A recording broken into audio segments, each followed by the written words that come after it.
Ya apa? Ini apa? Gambar matahari.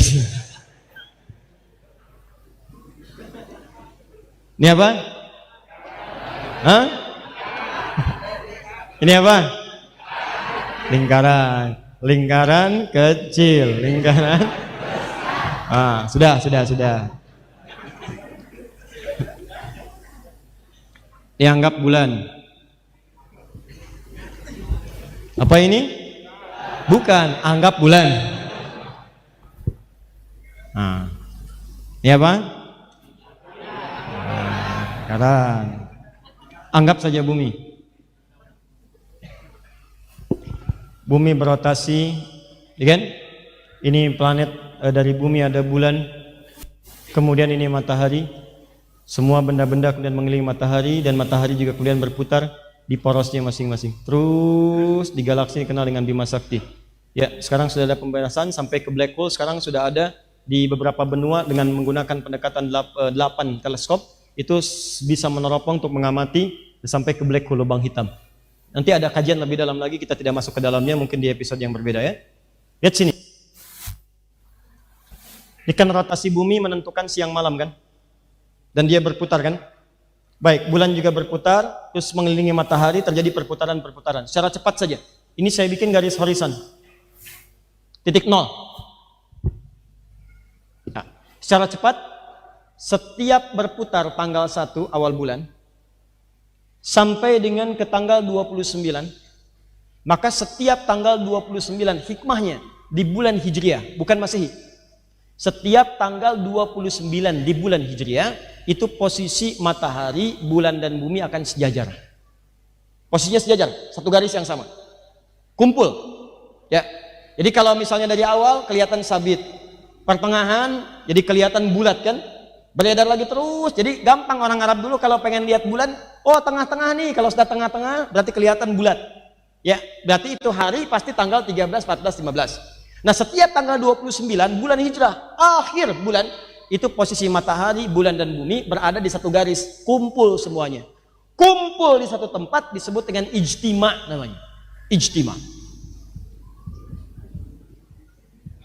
Ijtima. Ulama kumpul di satu tempat, ijtima ulama. Matahari, bulan, bumi kumpul di satu tempat, satu garis yang sama, disebut dengan ijtima. Bahasa ilmiahnya disebut dengan konjungsi namanya. Konjungsi, bukan konjungsi bahasa Indonesia, disambung ya. Konjungsi. Ini terjadi setiap tanggal berapa? 29. Bulannya bukan Masehi tapi Hijriah. Ingat, bukan Masehi tapi apa? Hijriah. Setiap tanggal 29 maka akan terjadi posisi seperti ini. Fokus baik-baik ya, fokus baik-baik. Kalau sudah terjadi ijtima setiap tanggal 29 di akhir setiap bulan Hijriah, ini menandakan bulan itu akan berakhir masanya. Harinya akan berakhir, bulannya akan berakhir. Besoknya akan masuk kepada hari yang baru di bulan yang baru. Jadi kalau sudah masuk ke fase tanggal 29 Hijrah, ada ijtima matahari, bulan dan bumi, ini menunjukkan posisi itu sudah di akhir hari di bulan yang dimaksudkan. Misal, sekarang kita ada di bulan apa? Sya'ban. Sya'ban bulan ke-7 atau ke-6? 8.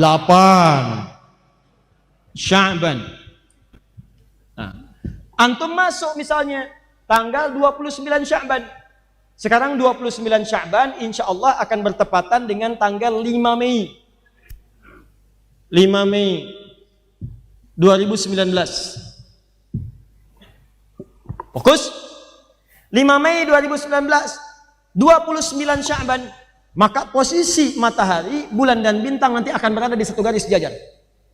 Ya, ini posisi disebut ijtima, konjungsi, tanggal 29 Hijrah berada di satu garis yang sama. Dari horizon itu nampak, ini titik 0 derajat. Nah, saat ijtima ini, kalau ijtimanya terjadi, peristiwa ini, sebelum maghrib, kan nanti matahari bergeser kan, ke barat. Ya, mau tenggelam kan? Matahari tenggelam saat akan ke maghrib kan? Tenggelam. Bukankah nanti saat matahari tenggelam, bulannya naik? Ya kan? Nah nanti tenggelamnya mengikuti matahari kan belakangan? Matahari tenggelam duluan, baru bulan kan? Baik. Jadi saat ini tenggelam, Ke bawah. Ini garis pantai misalnya, horizonnya kita lihat matahari mulai tenggelam, makanya banyak orang melihat ke pantai. Ya, turun, tenggelam matahari sampai ke sini. Tiba-tiba baru bulan kemudian menyusul. Saat matahari ya tenggelam, bulannya kemudian nampak, turun, tersisa sedikit di sini. Kan berputar kan? Saat matahari turun, bulannya nampak kelihatan dari sini, tinggal segini lagi. Kalau kita naikkan ke atas seperti ini, nampak. Ini yang disebut dengan hilal. Seperti sabit. Jadi kalau Anda turunkan seperti ini, bentuknya seperti sabit. Kadang-kadang tipis begini. Kadang-kadang kalau ngelihatnya dari sini bisa berbentuk seperti ini. Cahaya. Ini disebut dengan hilal. Di saat mataharinya kemudian tenggelam tanggal 29 di barat, turun, kelihatan sebagian dari bulannya, nampak sedikit kelihatan, itu yang disebut dengan hilal namanya. Itu pertanda hari baru telah masuk, waktunya masuk, bulannya berakhir, datanglah bulan baru. Nah teman-teman, untuk Sya'ban tahun ini 1440 Hijrah, peristiwanya terjadi pada tanggal 5 Mei tahun 2019. Ijtima ini terjadi pada jam 5 pagi lewat 48 menit 25 detik. Jam 5 lewat 48 lewat 25. Terjadilah ijtima ini. Nah selama jam 5 sampai dengan jam 6 kan matahari bergeser ke barat. Ya kan? Setiap sekian derajat naik, turun sampai dengan ke barat. Begitu turun bulannya nampak. Saat matahari turun ini, itu ketinggian bulannya sudah di atas 2 derajat. Ketinggiannya sudah 5 derajat, 48 menit 20 detik. Plus 5, 48, 20 detik. Kalau sudah di atas 0 derajat, apalagi di atas 2 derajat, nah pemerintah sudah menetapkan, mohon maaf, dataran pemerintah itu 2 derajat. Jadi kalau sudah 2 derajat, itu bisa dipastikan besoknya menurut kalender pemerintah, itu akan terjadi bulan Ramadan. Kalau di bawah 2 derajat, itu insya Allah digenapkan bilangan bulan Sya'bannya di 30, kemudian selanjutnya baru lusanya puasa Ramadan. Tahun ini Alhamdulillah, posisi hilalnya 5 derajat di atas ufuk. Karena 5 derajat, yang ru'yat pasti kelihatan insya Allah. Yang hisab mah nggak mikirin, asal udah di atas 0, besoknya Ramadan.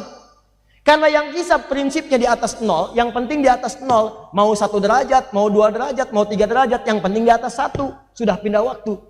Apa prinsipnya? Prinsipnya pindah. Contoh, ini Anda bisa paham kenapa banyak orang berselisih. Ini jam 12.00. Paham? Ini jam 6. Di sini ada jam misalnya 3, di sini jam 9. Lihat sini. Ini jarum jam yang pendek, ini yang panjang. Tengah malam jam 00, jam menunjukkan jam 00 lewat 1 detik. 00,1 detik. Pertanyaan saya, sudah pindah waktu belum? Kalau sekarang misalnya hari Kamis, tengah malam 00 lewat 1 detik, berarti sudah pindah waktu hari apa? Jumat. Saya nggak bicara maghrib dulu ya, saya bicara jam 00. Tapi kan masalahnya, angkanya dari jauh gak kelihatan jarum jamnya tuh, gak pindah. Di orang kalau punya jam digital, udah pindah waktu nih. Tapi kalau orang ngelihat jarum jam, belum pindah tuh, masih di 00. Makanya yang ru'yat, yang ngelihat, itu nggak nampak perpindahannya. Tapi yang punya jam digital, udah pindah nih. Ini yang menyebabkan orang hisab mengatakan sudah pindah waktu. Walaupun hilalnya nggak kelihatan, tapi waktunya udah pindah. Paham? Kata orang ru'yat, kan belum kelihatan pindah, masih di 12. Dia baru nampak kalau jam panjangnya ini udah lewat nih, ke 2 detik, ke 2 menit, ke 5 menit. Kalau jam panjangnya udah miring begini, baru nampak tuh udah pindah. Paham? Nah ini yang menyebabkan seringkali sudah kumpul ulama-ulama satu terakhir di Turki, ada konferensi ulama, ditetapkan di sana batas kelihatan tuh 5 derajat. 5 derajat baru nampak. Oleh pemerintah kita diambil pertengahan untuk menengahi antara aliran hisab dengan ru'yat, ambillah 2. Jadi kalau Anda kemudian ada di atas 2 bisa nampak, ini ukuran dari pemerintah kita. Alhamdulillah sekarang ini posisi bulan hilalnya itu hilalnya di 5 derajat. Jadi yang ru'yat tidak ada masalah, yang hisab pun tidak ada masalah. Insya Allah teman-teman, kita akan bersamaan menunaikan Ramadannya. Tanggal 5 Mei-nya terjadi ijtima, maghribnya akan diputuskan kelihatan hilalnya. dan malamnya akan dimulai tarawih. Jadi puasanya akan dimulai 1 Ramadan tanggal 6 Mei tahun 2019. Insya Allah tidak akan ada perubahan di tahun ini. Insya Allah. Ya, jelas sampai sini? Ini kalau menggunakan hisab dengan ru'yat mengacu pada Al-Quran. Kecuali kalau pakai metode lain. Ramadan akan ditetapkan besok. Kenapa? Berdasarkan mimpi Abah tadi malam masih tahu. Jelas ya? Nah, Ustadz, kalau hisab bertemu dengan ru'yat, mana yang didahulukan? Teman-teman, dua-duanya tidak terpisahkan. Hisab dengan ru'yat itu satu kesatuan. Tidak mungkin orang meru'yat kalau nggak tahu data hisab. Dan tidak mungkin orang menghisab kalau tidak pernah mengeluarkan data ru'yat. Jadi jangan saling mencela. Kalau ada yang pakai hisab seperti di Eropa untuk memudahkan, silahkan. Kalau ada yang pakai ru'yat, nggak ada masalah. Jangan saling mencela. Paham ya? Awas, hati-hati. Karena nanti ada aliran yang ru'yat saja, ada yang hisab saja. Ini aliran juga menurut saya perlu dipertemukan dengan baik. Ya, awas, hati-hati. Ada yang tidak menerima hisab sama sekali. Saya pengennya ru'yat saja. Nah, kalau begitu Anda harus konsisten. Apa konsistensinya? Dalam waktu sholat pun Anda terapkan ru'yat. Karena hadis sholat itu sama persis substansinya dengan hadis-hadis tentang ru'yat puasa. Kata Nabi, waktu zuhur itu kalau matahari tergelincir, bayangan Anda sudah tingginya sama dengan tinggi Anda. Maka dicontohkan kemudian nombak tongkat ditempelkan ke tanah. Ya, begitu sudah ditajamkan ke tanah, lihat bayangannya. Kalau bayangan sudah sama dengan tongkat, baru kemudian sholat zuhur. Semakin turun asar, semakin kecil maghrib, semakin hilang isya. Pertanyaan saya, siapa yang sekarang menentukan sholat dengan menggunakan bayangan tongkat? Ayo, ada yang kalau mau sholat dulu nanam tongkat di luar, tanam, kelihatan, oi, ada, siap, ada, nggak ada. Siapa yang mengarahkan Anda untuk sampai hitungan sekarang menggunakan angka? Sekarang kan pertanyaannya bukan berapa bayangannya, jam berapa sekarang? Apakah sudah zuhur? Apakah sudah isya? Silahkan tanya. Kan sekarang patokannya orang melihat subuh bukan keluar melihat fajar kan? Tapi melihat apa? Melihat angka jam. Sudah masuk belum? Itu hisab namanya.